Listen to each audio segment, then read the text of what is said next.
एक ब्रांड जो अपने डिजाइनर टॉयज के लिए फेमस है, उन्होंने अपने मॉन्स्टर सीरीज के लिए अपने आर्टिस्ट से बनवाई लाबुबू डॉल। जी हाँ दोस्तों, लाबुबू सुनकर आप समझ ही गए होंगे हम किसकी बात कर रहे हैं। वही डॉल जो देखते ही देखते बच्चों के बीच में इतनी मशहूर हो गई कि धड़ल्ले से ग्लोबली बिकी। पर धीरे धीरे उसके बायर्स ने अजीबोगरीब कंप्लेन करनी शुरू कर दी। आम कंप्लेन नहीं, पैरानॉर्मल एक्टिविटी एक्सपीरियंसेस। उनके बायर का कहना था कि उन्होंने डॉल को अपनी जगह से मूव करते हुए देखा है। डॉल के घर में आने के बाद घर के सदस्यों में स्लीप पैरालिसिस देखा है। और यही नहीं, डॉल्स को इवन अपने पेट्स को डराते हुए देखा है। हर किसी ने उसके बाद उस डॉल से निजात पाने की कोशिश की, क्योंकि इस डॉल को मॉन्स्टर पज़ुज़ू से कनेक्ट किया जा रहा था। पर दोस्तों, आप जानते हैं कुछ लोगों को आग से खेलने का शौक है, जैसे कि हमारे भरत कुछ 20-21 साल के हैं और गांव से अभी अभी शहर आए हैं, लेकिन वो बहुत जिज्ञासु और एडवेंचरस हैं। आइए देखते हैं कि उनका ये शौक एडवेंचर का, एक्सपीरियंस और एक्सपेरिमेंट का कैसे उसे एक रास्ते पे ले जाता है जिससे वो कभी बाहर नहीं आ पाएंगे और वो ट्रॉमा उनके दिल में हमेशा घर कर गया।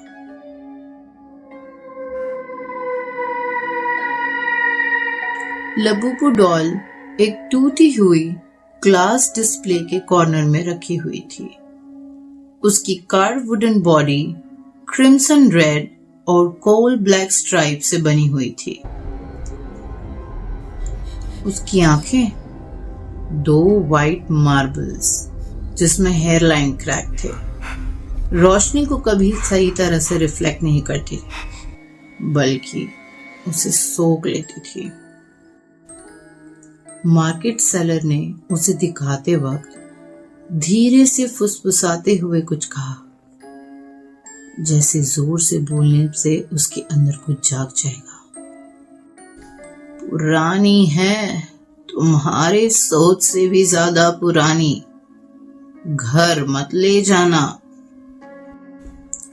इस डॉल को लाबुबू डॉल कहते हैं। लाबुबू डॉल का पेंटेड फेस बहुत ज्यादा वाइड कर्व होता है।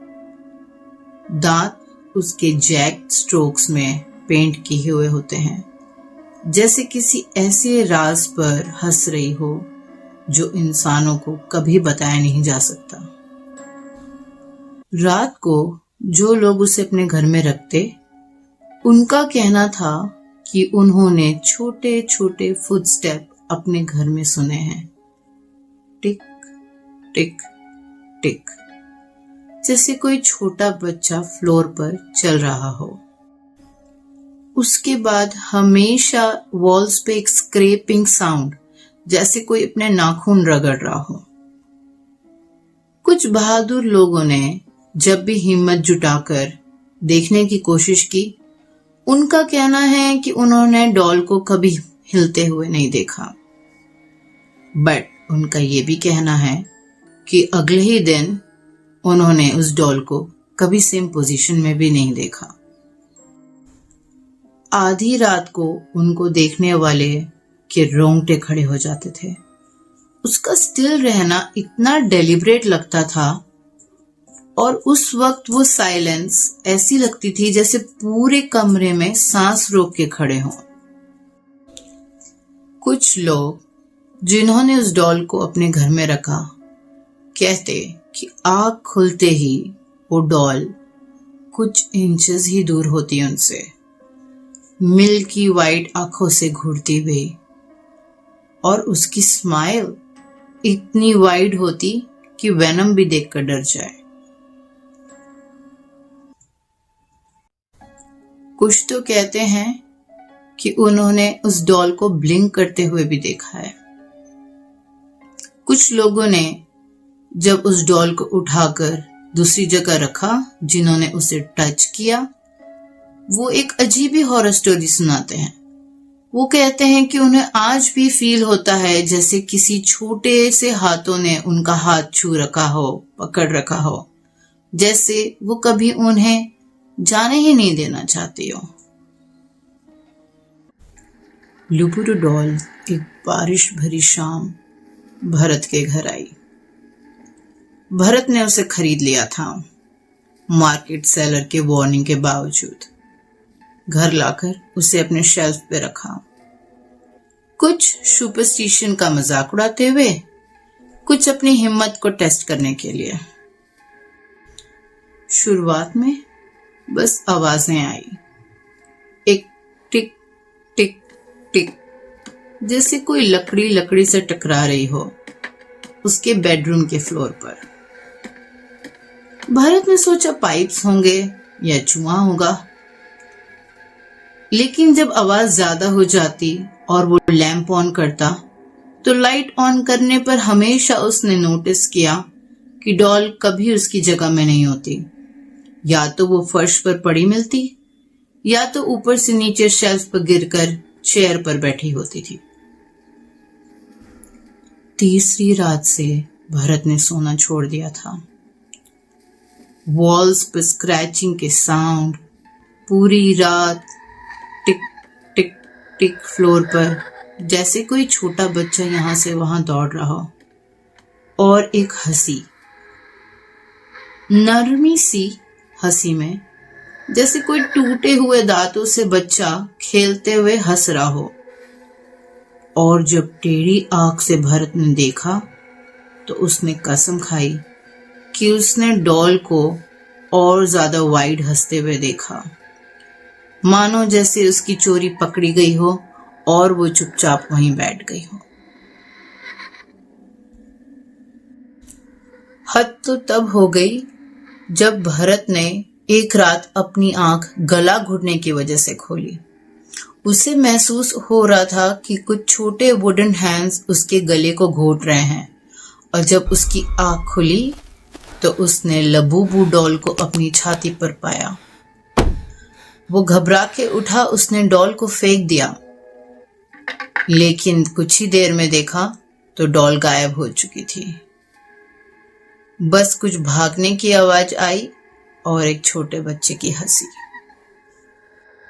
डेस्पिरेशन ने भरत को एक पुराने प्रीस्ट तक पहुंचाया जो पैरानॉर्मल चीजों के लिए लोगों के घर जाकर उनकी मदद करते थे। फादर मैथ्यू ने बिना किसी हेजिटेशन के भरत की मदद करने के लिए हाँ कर दी, और उसके घर कुछ सॉल्ट, होली वाटर, एक आयरन सिजर्स और एक पुरानी धूल से भरी कोई रिचुअल की किताब लेकर पहुंच गए। एक्सॉर्सिज्म रात को शुरू होना था। डॉल को लिविंग रूम के सेंटर एक सॉल्ट सर्कल में रखा गया। उसकी मार्बल आईज चमक रही थी, जैसे वो सब समझ रही हो। प्रीस्ट ने एंशिएंट शब्दों में जाप करना शुरू किया, पहले कांपती हुई आवाज में, फिर और शार्प और लाउड। भरत ने नोटिस किया कि दीवारों पर शैडो आने लगी है और कुछ धुएं सी डॉल के आसपास मंडरा रही हैं। हवा हैवी हो गई थी, जैसे छाती पर दबाव डालते हुए। डॉल झटके लेने लगी, उसका सिर अननेचुरल तरीके से मुड़ता हुआ। उसकी स्माइल अब और भी वाइड हो गई थी, और एक छोटे बच्चे की हंसी, प्यारी नहीं, भयानक, जैसे कोई छोटा बच्चा बदमाशी करने से पहले हंस रहा हो। पर वो डॉल के मुंह से नहीं आ रही थी, कमरे के हर कॉर्नर से आ रही थी। फादर मैथ्यू ने लुबुबु डॉल के ऊपर होली वाटर छिड़का।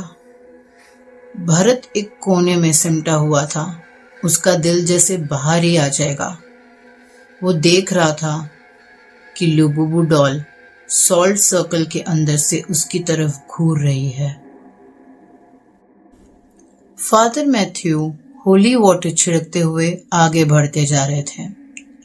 सॉल्ट सर्कल हिस कर रहा था। डॉल तड़प रही थी जैसे किसी इनविजिबल पेन ने उसे जकड़ रखा हो। लेकिन फादर मैथ्यू की आवाज रुक गई। भरत की सांसें थम गई। कुछ बदल गया था।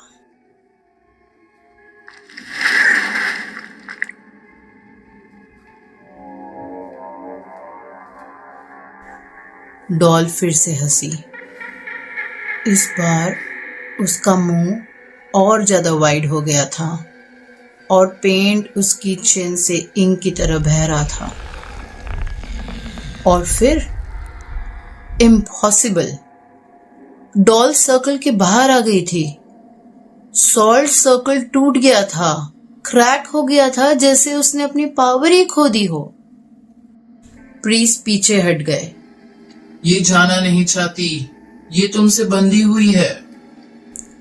इससे पहले कि भरत कुछ कर पाता, वो डॉल कूद कर उसके चेस्ट पर चढ़ गई, फेस को क्लॉ करती हुई और उसके पेंटेड टीथ्स उसकी स्किन पर स्क्रैप करते हुए। चाहे वो सिर्फ पेंट थे, पर भरत ये सब कुछ महसूस कर रहा था। और फिर वो चीखा जब इनविजिबल हैंड्स उसका गला दबोच रहे थे। फादर मैथ्यू ने अपना फाइनल कमांड रोर किया और सीजर्स को हवा में उठाकर स्नैप किया। सूरू की चीख सुनाई दी और डॉल गिर गई। उसकी बॉडी बेजान, उसकी ग्लासी आईज से एक तेज की रोशनी फ्लिकर हुई, फिर बुझ गई। लेकिन डैमेज हो चुका था। भरत फ्लोर पे हाफ रहा था। उसके गले पे ब्रूजेस थे जहां कोई हाथ लगा भी नहीं था। फादर ने डॉल को उठाया, एक आयरन के बॉक्स में उसे होली वाटर और वैक्स से सील किया और उसी रात एक ग्राउंड में दफना दिया। लेकिन भरत कभी वैसा नहीं रहा। उसके गले के निशान कभी फेड नहीं हुए, चाहे कितने हफ्ते गुजर गए हों। और कभी कभी तो वो ये कहता कि जब वो मिरर में देख रहा होता है तो उससे एक रिफ्लेक्शन दिखती है अपनी, जैसे उसके कंधे पे कोई छोटी क्रिम्सन डॉल बैठी हुई हो। उसे वो भारीपन महसूस होता है। डॉल को कंटेन किया गया था, डिस्ट्रॉय नहीं। और ये राज फादर मैथ्यू जानते थे कि अभी उसका एक अंश उसके लास्ट होस्ट में मौजूद है। तो दोस्तों, फॉलो करें, सब्सक्राइब करें अगर आपको मेरी कहानियाँ पसंद है। अगर आपने भी कभी कोई घोस्टली इनकाउंटर किया है तो प्लीज़ मुझे अपनी स्टोरी पहुँचाएं ताकि मैं वो अपने व्यूवर्स के सामने ला सकूं।